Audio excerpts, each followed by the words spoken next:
Well, good afternoon.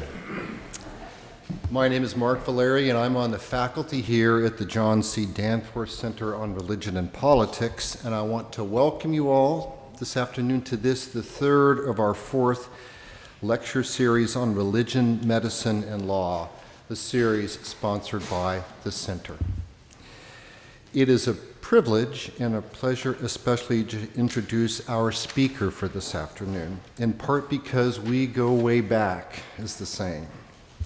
Scott and I met each other during our first day as students at Yale Divinity School sometime during the foggy 1970s.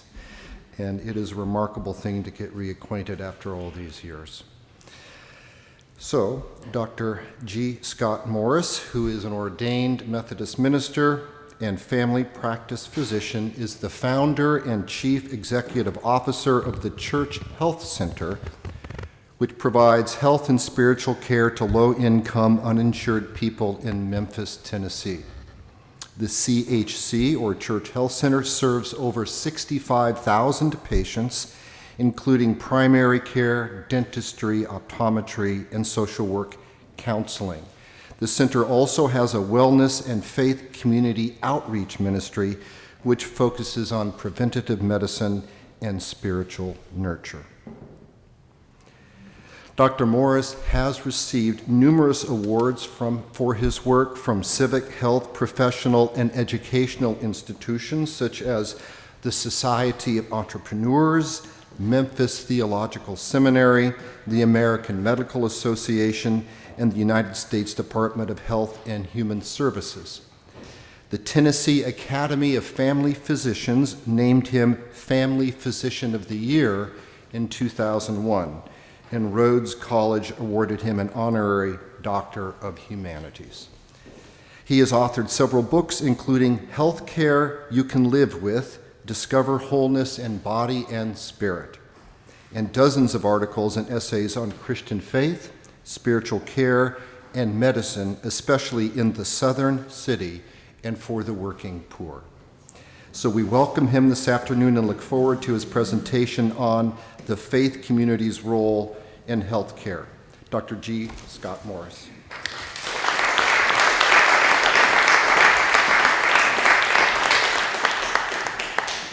Great, thank you, Mark. I'm really glad to see that here at Washington University you operate on Mayo Clinic time. One of my best friends is the former CEO of the Mayo Clinic, and I've learned that at Mayo, if you're on time, you're late. That seems to be how y'all do it here. So one day, I'm seeing a patient who is from the Middle East, and she's wearing a black burqa. Now, her symptoms were such that I needed to listen to her heart. But I've learned over time that if you're a male doctor seeing a young woman in a burqa, there's really one main rule, which is this. You stay as far away as possible and you don't touch. But thankfully her father was there and he gave me permission to do what I needed to do. So I come up and I start lifting up the burqa. And it was just black, on top of black, on top of black. But look, after all, she was just a teenager, and she was wearing a t-shirt that said, "Kiss me, I'm Irish." So look, the world is smaller than we think. You know, even in a place like Memphis, where I live and practice and have done what I do for the last 30 years. But I actually believe that this small world might play to our advantage, especially in our troubled healthcare system. Our healthcare system is not making us healthier. I absolutely believe that the faith community has a role in order to get us back to a place where it might lead us in the right direction. But how does that happen? When I was a senior in medical school, I spent a summer in Zimbabwe. Almost as soon as I got there, I immediately realized that virtually every patient that came to see me had already been to the Nyanga, or the witch doctor. I couldn't figure out why anybody would do that, because the Western doctor was actually free, while it cost real money to go to the Nyanga. Why would you do that? So I immediately petitioned the Nyanga Association in order to sit down with the Nyanga to ask my question. It was not easy. It took almost 3 months to get the permission, but I finally did. And I sit down, and we have a very wonderful conversation, and I finally get to the question of why I'm there. He immediately knew the answer, and this was it. I am able to answer, he said, the one question that the Western doctor can never answer. Why did I get sick? Why did I get sick? That's not really very well answered by you have a bacterial infection or you have a blockage in your heart. You know, why did I get sick? That is a real human question, and it requires a human answer. So the first thing we have to do is remember our humanity and figure out how in healthcare does that happen. That's troubling because in healthcare we have developed an unholy love affair with technology. We have to first come to see that the way others see the world might help us, but this connection to technology, it is not making us healthier. What do I mean by that? We've come to believe that I can live my life absolutely any way I want to and it doesn't matter. Because when I'm broken, the doctor could use the technology to fix me. But I hate to tell you this. The technology's not that good, and the doctor's not that smart. You know, God gave us this body for a reason, and we have an obligation to take care of it. How do we do that? Look, my own story is this. I grew up in Atlanta. I was always interested in the church, but the thought of preaching 52 sermons a year sent shivers down my spine, still does. I don't know how anybody could possibly do that. Mark told me he's preaching on Sunday. Better him than me is all I can say. But I read the Bible, and I saw this stuff about healing the sick. It is on every page. And I just got to see the monument to Houston Smith. I was telling my guides that I carry that book everywhere I go, because the fact of the matter is that it's not just from a Christian perspective. Every religious perspective out there believes that our bodies are united, that there is no separation between body and spirit. That is a totally false assumption that I blame Descartes on, but I'll come back to that. So anyway, we have to come to understand, and I did even as a teenager, that caring for our bodies is as important as caring for our spirits. But I would look around to see what churches did, and there wasn't much to it. We would pray for people on Sunday morning. The pastor was expected to visit people in the hospital. A few people visited the shut-ins, and that defined our healing ministry. We had built large hospitals that have church names on them. They do good work, but they had almost nothing to do with worshiping congregations. It seemed to me that there ought to be more to it than that. So as I went to college and then I went to seminary, that first day Mark saw me, I knew what I wanted to do. I knew why I was at seminary. It was not to be a preacher. It was to try to figure out, how did this come to be? And over my years in seminary, I came to realize there is a reason these hospitals have church names on them. That they had just forgotten what that was. You know, I spent all my time in seminary looking at how we view the body, and from a, you know, there are some people here a lot smarter than I am about this stuff, but you know, the Bible tells us that we are body and spirit. We are dust and breath. God breathes the breath of life into the dust of the earth and creates a whole human being. Without both body and spirit, we are nothing. And the body is declared not only to be good, but to be very good. And in the New Testament, we are incredibly visceral believers We believe in the body of Christ. We are the body of Christ. If from a Christian point of view, how much more visceral can you be than take communion? And yet it's not how we live our lives. But it's not just about things that Jesus does. In the Acts of the Apostles, there are 21 recorded acts of healing that the disciples do. And to follow Jesus is crystal clear what you're expected to do. 3 things: to preach, to teach, and to heal.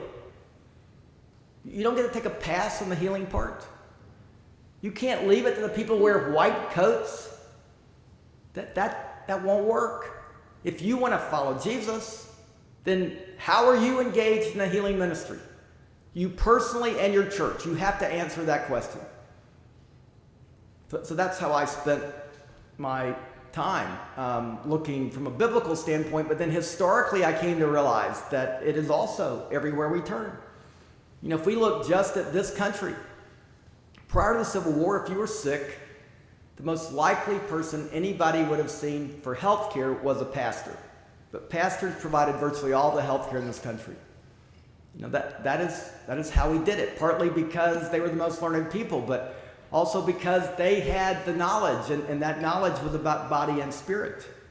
If you ever go to New England, to any kind of reconstructed village up there, and you go to the pastor's home, there will always be a little black bag next to his bed, because he was expected to be the one that provided that kind of care. So Mark pointed out that I am a United Methodist. Don't hold it against me. But John Wesley, the founder of the Methodist Church, thought of himself as a physician. He practiced medicine from the day he was 19 until he died. He wrote several books on healthcare. His book, Primitive Physics, which is a self-help healthcare manual, was so successful on the American frontier that as late as 1860, if we were in St. Louis in 1860, there would have been a greater chance that you would have had a copy of Wesley's book, Primitive Physics, than you would your own copy of the Bible. Now, I fully confess Wesley had some unusual ideas. He had at least 18 different cures for baldness. This is where there are several of y'all need to start taking notes. I've tried them all myself. My favorite is you take a big red onion, you cut it in half, you rub it on your head until it turns red, and then you put honey on it. Now, if that doesn't work, you could use Wesley's tried and true method for anything, which is you could electrify it. Wesley actually saw a demonstration of static electricity that was put on by Benjamin Franklin in London, and he was so enamored with the idea that he went home and in his garage, he created a little thing that he called an electrifier. And if you read his diaries, he used it virtually every day. Now, it's that time of the year. People start coming to the doctor for viral illnesses, which we can do absolutely nothing about. And you come to me with a cold, and I give you the best that modern medicine has to offer for your cold. How long will it be before you get better? Yeah, see, I'm incredibly optimistic. I tell people 5 days. Of course, if they sit at home and they don't do anything and they just wait until they get better, how long will it be? 5 days. But I have this great vision of people coming to John Wesley. He rolls his sleeves up, he puts 2 electrodes up to their nose, and he shocks the living daylights out of them. And those people got better in 5 days. But it's not as crazy as it sounds. Somebody falls down dead right here, you probably want me to put a little electricity through your heart. Electricity is actually very important in medicine. But really, more to the point, in the 18th century, Wesley was the primary advocate against the use of polypharmacy. In the 18th century, it was generally thought the more drugs, the better. That sounds a little bit like the 21st century. Instead, Wesley believed you should use one drug for one problem. He was against the use of quicksilver, leaching, bleeding. All drugs are poisons. That is how they work. They poison your body to prevent it from doing something it is naturally trying to do. You got to be pretty doggone smart to override the body the way God created it. Thank God the pills don't work that well. If they actually did everything they tell you they would do on TV, we would be killing people right and left. Now, my wife, who's sitting back there, loves it when I point this out, but don't you think that if I could take a pill and sit with her in a parallel bathtub and watch the sunset, I would be taking that pill.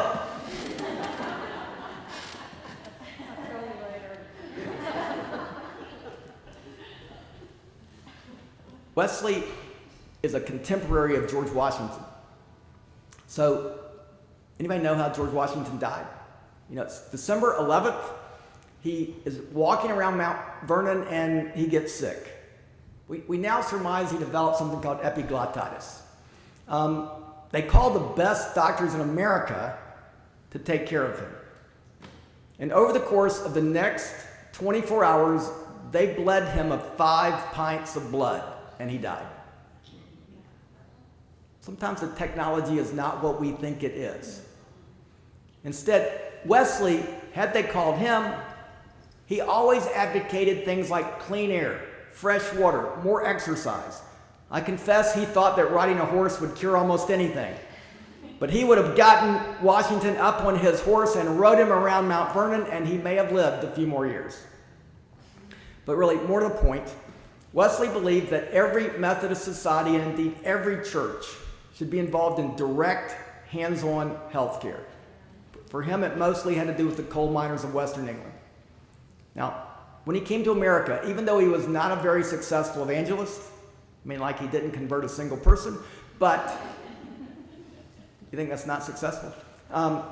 But his ideas around healthcare actually did catch on. Spread all over the country until as late as 1863, a pastor in Guilford, Connecticut, wrote the standard textbook of physiology for the entire country.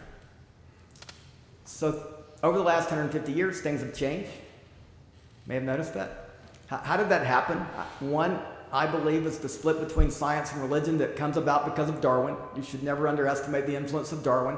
It's been profound. We experience it on a daily basis. Two, during the late 19th and early 20th century, there was an explosion in medical science. Along with it, there arises a new profession known as medicine. It is seen as financially lucrative.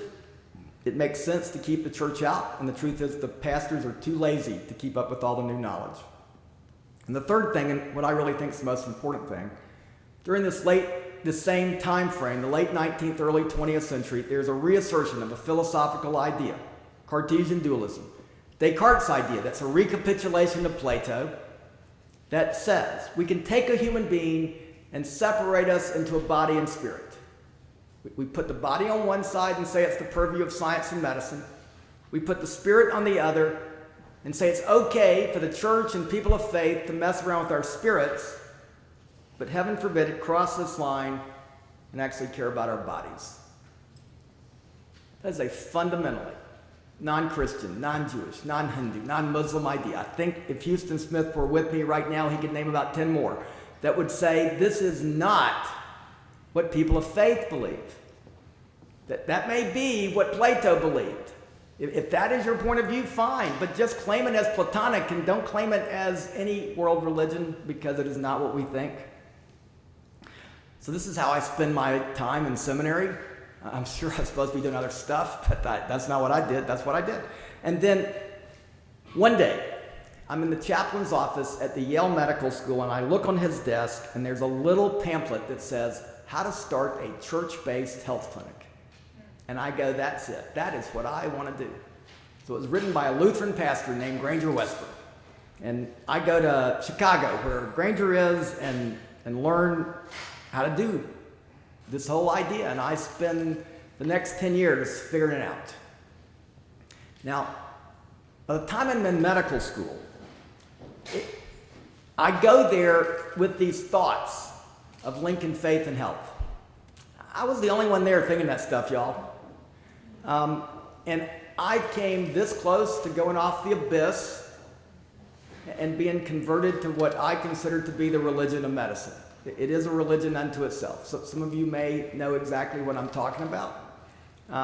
It has its own high priest.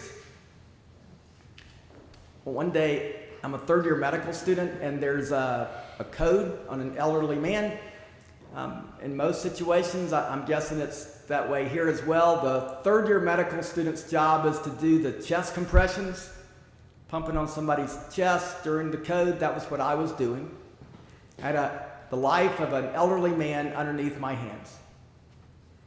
In the middle of the code, the senior resident stuck his head in the room and goes, "Hey guys, when this is over, where are we going for pizza?" And I found myself thinking, do I want pepperoni? I almost went over the abyss. I kept myself from doing that. Nobody could have fought it harder than I, but I came right up next to it. A few weeks later, we're on rounds, and this young woman is another medical student with me, and she's making her presentation to the attending physicians, and young medical students always talk too much and they give too much information, and the attending physician stops her in mid-sentence and says, "Young lady, I am afraid you have gotten to be too close to your patient.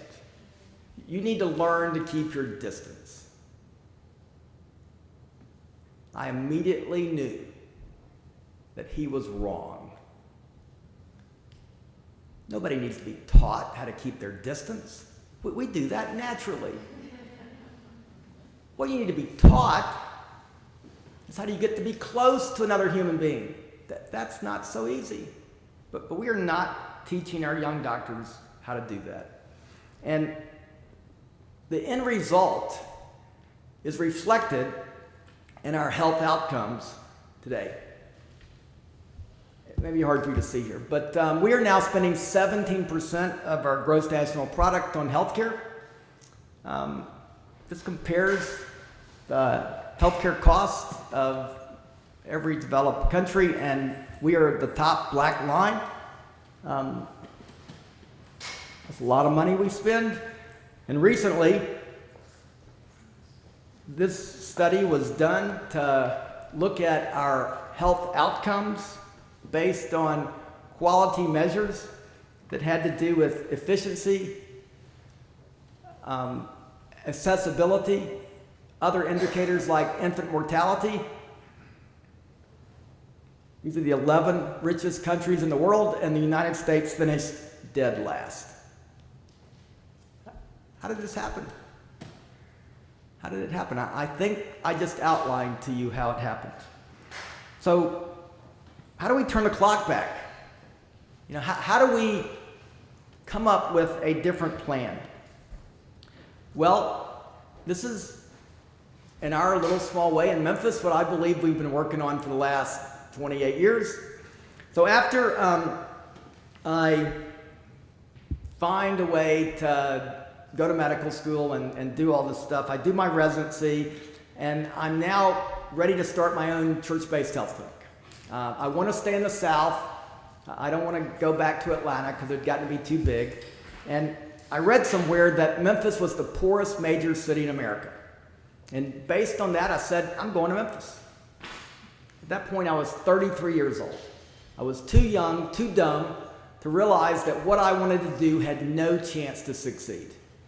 But I go knocking on doors.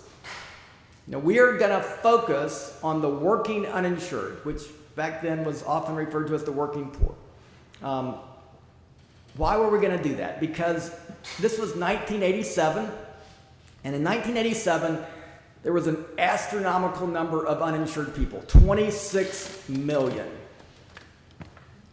How did we get to have 26 million uninsured Americans in America? I don't know if y'all have noticed, but over the last few years, there's been all this conversation about healthcare in America. A lot of angst. This is why I'm here. So, a lot of talk about universal healthcare. What many people do not realize, that America came that close to having universal healthcare. 1965, the advent of Medicare and Medicaid. Prior to that, 1/3 of every doctor's practice was expected to be charity care. That's how it worked. Doctors were paid in chickens, and nobody cared. You signed on to do that. The way inner city hospitals were run, where private doctors were assigned their day, that they would go down and take care of the poor. It was expected to do that. It wasn't done with medical students and residents. Nobody would think of that. That wouldn't be right. We're expected to do that. But in 1965, all of a sudden, it would appear everybody had health insurance. You either had it on your job, you had it through Medicare if you were over 65 or disabled, or you had it through Medicaid if you were poor. And for one brief moment, that almost happened. But between 1965 and 1987, 22 years, when the Church Health Center opened, a gap was created. And the people who fell through the gap were the working uninsured, people working in low-wage jobs. Our view was that if we were going to use the resources of the faith community to do this work, we should go where the need is greatest. So our niche has always been the working uninsured, the people who work to make our lives comfortable. They shine your shoes, they cook your food, they take care of your kids, your grandkids. They may be babysitting for you right now, and they will one day dig your grave. They do not complain.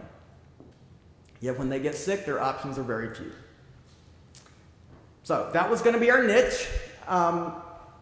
To get started, something called the Church Health Center that has a cross in its logo that's led by a Methodist minister. I went to the most obvious place for funding, a Jewish family foundation. And they gave us the money. It's a reflection of who we are and how we see what we do. John Wesley said, "If your heart is like my heart, then give me your hand." Paul says we see through glass darkly. The way we view this is none of us know the answers. We need each other. Whatever differences we have in our worship services, this ought to be one of those things we could actually lock arms and work together on. And we have done that for all these years. So we opened our doors September 1st, 1987. We invited the working uninsured to come see us, and we saw 12 people that first day. That was 28 years ago. It's the fewest we've ever seen. We now care for 70,000 people. So we're the largest faith-based, privately funded health center in America. All of our patients are working and uninsured. That's what it has to go hand in glove with. We're not a federally funded anything. From our point of view, the government cannot do the work of the church, and neither should we ask it to. So either the faith community supports what we do, or we have to let the doors close. I'll talk more about that in a little bit. But over these 28 years, we've grown dramatically our services. We're getting ready to grow exponentially our ability to care for people. And I'll talk about that in a minute. Or actually, you'll get to see a video that shows that. Don't have to listen to me talk. But let me just tell you about 3 stories that I think represent lessons that I've learned over this time. The first is this. Everything we do at the Church Health Center is built around a passage from Colossians that says, "You are the children of God.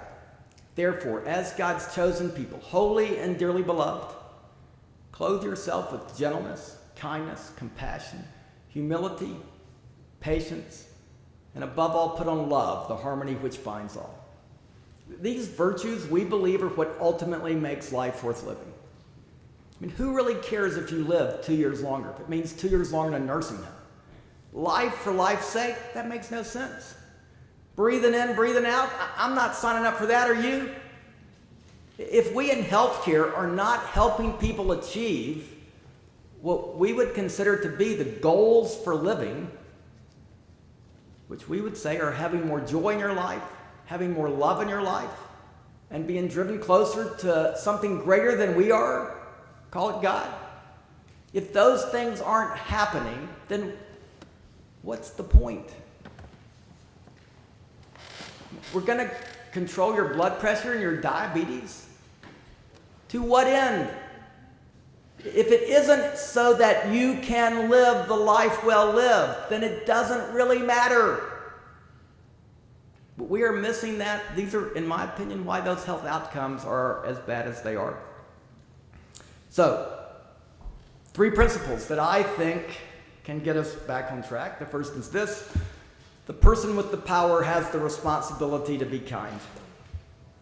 So years ago, I was living down on the river.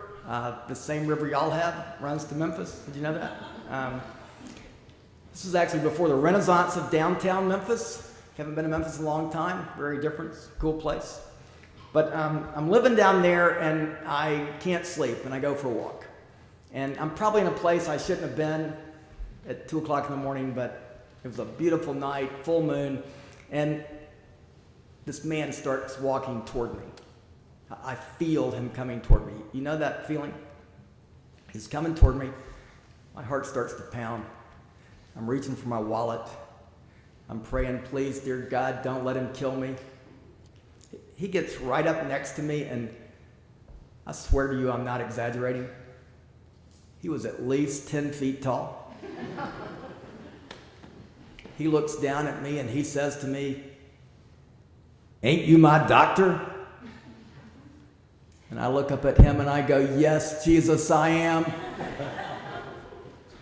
His name was Nimrod.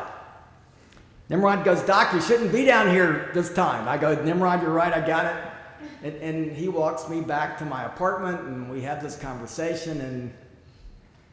And the point is that night, it was Nimrod who had the power. And he used it with great kindness. You know, most of the time, that power is reversed, and I'm not sure we could say the same about how we do it. The second is this, is that everyone deserves to be first. So Henry was 2 months old when I looked in his eye, and I realized there was something terribly wrong. Turns out Henry had a retinoblastoma. So that's not a good thing. That's cancer of your eye. The only way to treat it is to take it out. So we at the Church Health Center can only take care of 70,000 people because we have 1,000 physicians who volunteer with us. So we have 10 doctors on our paid staff, but we have 1,000 who volunteer with us. So one of those, the best retinal ophthalmologist in town, is willing to do Henry's surgery for free, and he does great. Only Henry is raised by his grandparents, and after the surgery, every time he has a runny nose, he's in the clinic because they're afraid something terrible is going to happen. You would probably do that too. So it got to the point where Henry thought he owned the place. I mean, I could always tell when Henry was in the room because the moment he walked through the front door, it did not matter how many people were in the waiting room. The first words out of Henry's mouth would be, "I'm first." I'm first. Isn't that what we want? Don't we want to build a healthcare system where a child like Henry believes that he's first, where you believe that you're first?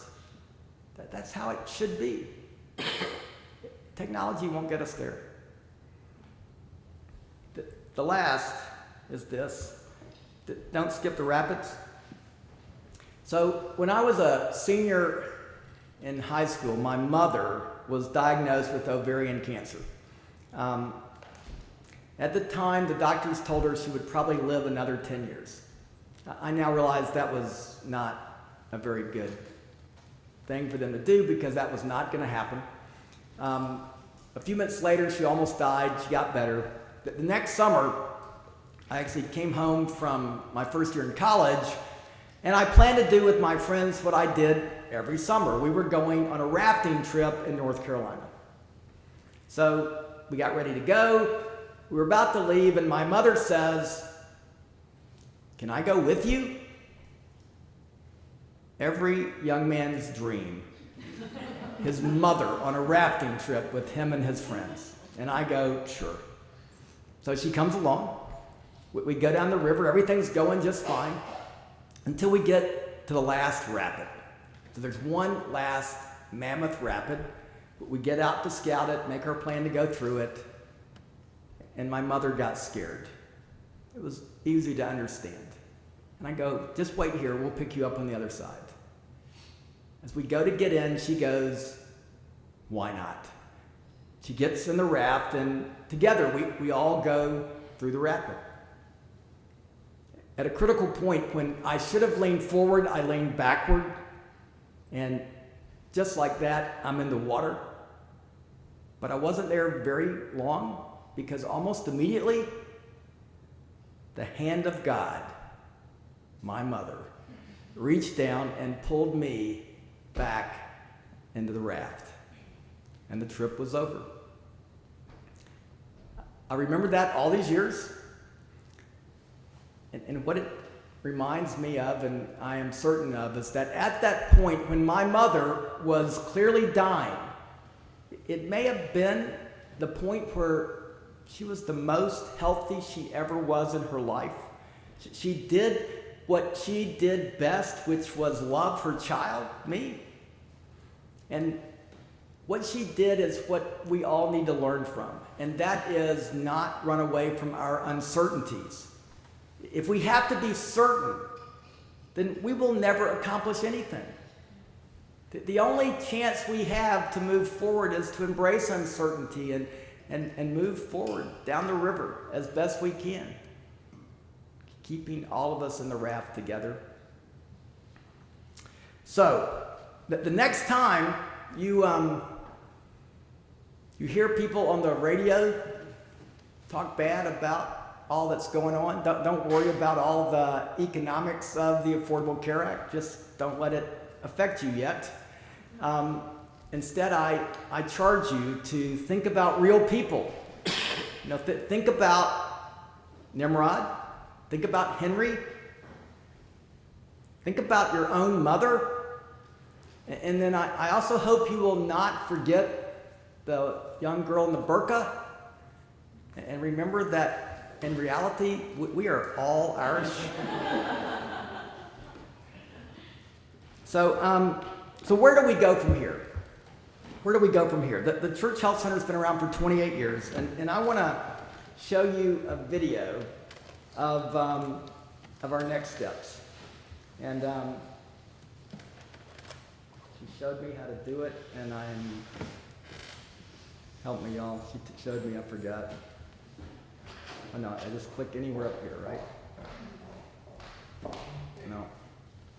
Is that it? Yep, just click on the Now press the button. Here we go.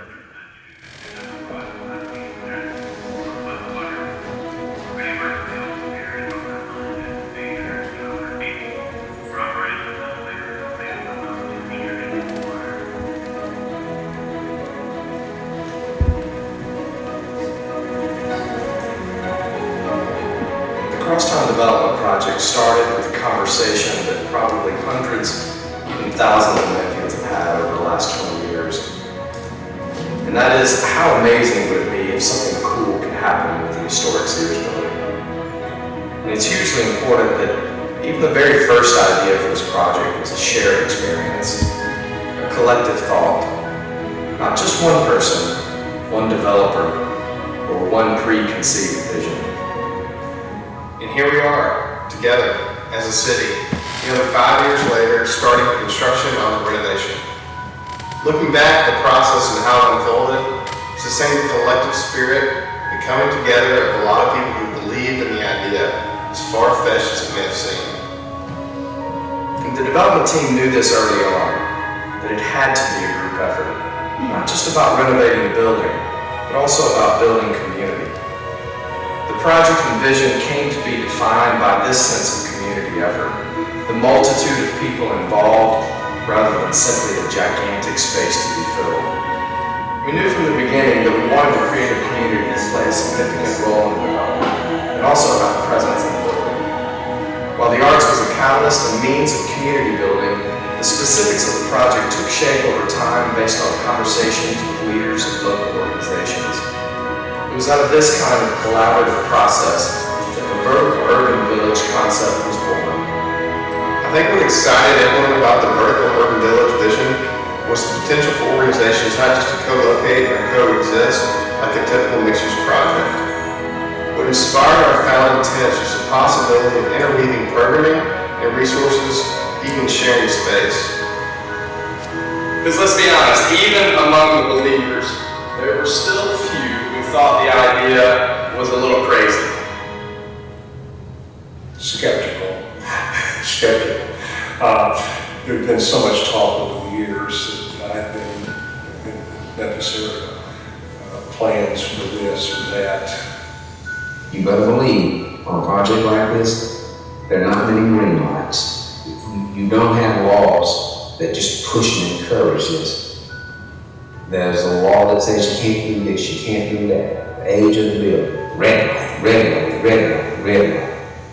Other than just the pure size of Crosstown, I thought about the complexity of the financial mechanisms, how many things you had to get in place to make the whole. From a financial perspective, it's an understatement to say that the project is challenging. No matter how great the concept is, for the project to happen, it has to work financially. 30 different sources of funding: private, philanthropic, city, county, state, and federal. At the end of the day, one of the reasons this project is happening is because all those financial partners share the same Memphis attitude, which is let's find a way to make this happen. Don't take no for an answer. The economic impact of the project is staggering. 1,000 construction jobs and $36 million in wages. 800 net new permanent jobs when the renovation is complete with $50 million in wages. $200 million project for a building that's been empty for 20 years that'll have 3,000 people coming in and out of it every day. But the project is really finding all kind of dollars to make it work. Because think about the impact of it. That's the big thing. To tell people, no matter how big things are, can be done. Because if you can try to do a massive project, then anything's possible. And to have done it is really a hugely remarkable achievement. It's being closer than most to it is a privilege to me because I know how damn hard it is. I'd like to think that this will be really a model for us here in Memphis and Shelby County of what we can do internally, what good, strong will and perseverance and collaboration can do. We should not build a city for our eyes. It should be built for the eyes of generations to come. We know that the buildings may be the emblem, but there's something even greater than the emblem they say, and it is the memories. It is the love, it is the respect that Memphis holds for the character of our city. Crosstown tells that story better than any other. It's the moment no one thought was possible. That said, it's also just the beginning. Success is not groundbreaking. It's not even opening day. Success is 10 years from now, and the Crosstown neighborhood is revitalized, and the building is still active and vibrant. We're not going to stop until that's our new reality. There's a lot of work to do as we move forward. We just want to say that we're inspired to be a part of that thing that makes us all Memphians. The belief that we can do great things when we work together. That we're better because we're together.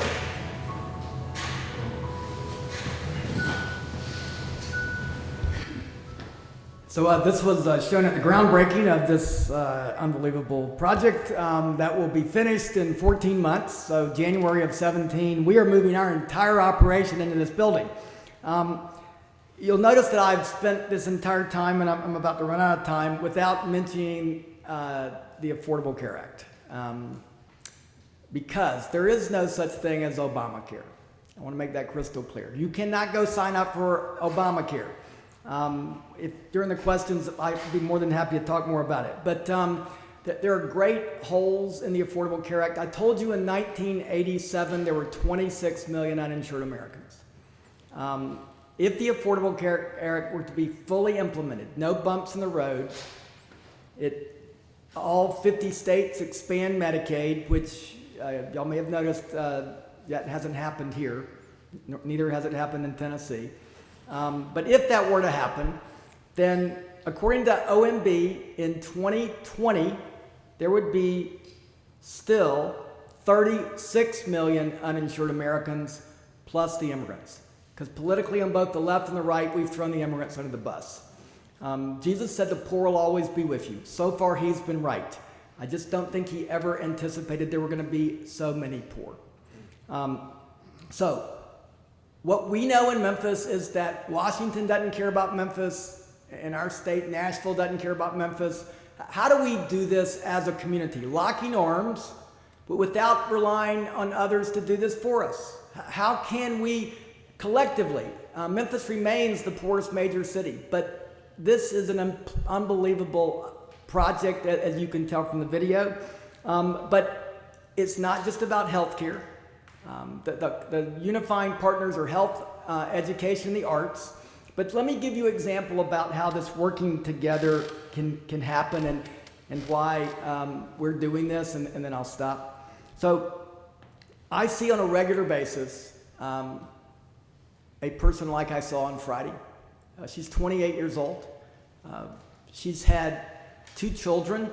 Her youngest is 18 months old. Her first child she had while she was still in high school, and she dropped out. She never finished high school. She came to see me on Friday because she had been bleeding vaginally for over a month. That was ostensibly why she came. Okay, I can stop her bleeding. But I talked more, and she was from Arkansas. Well, why did you come to Memphis if you're from Arkansas? And the reason became crystal clear. Because the father of her children is beating the crap out of her. She was bleeding from another site. That was not so easy to control. I can stop the bleeding one place, and then there's bleeding from another place. And then, so what happens now? So in the Crosstown Project, we will have a charter school for adults. Well, what does that mean? You have to be over 18 to go. I will be able to literally take her by the hand, enroll her into a degree program where she can get a high school degree. Why not go get a GED? Because for many employers, a GED implies you quit. That's not an asset, it's actually a red flag. But in this program, in as little as 18 months, she will get a high school degree, making $10,000 more than what she's currently making. And here's why we care. That job will offer her health insurance. That is how 1 + 1 = 3. This is how I fully believe that faith and health and the arts and education all flow together, and all we have to do is go do it. Thanks for having me. I'm happy to answer your questions.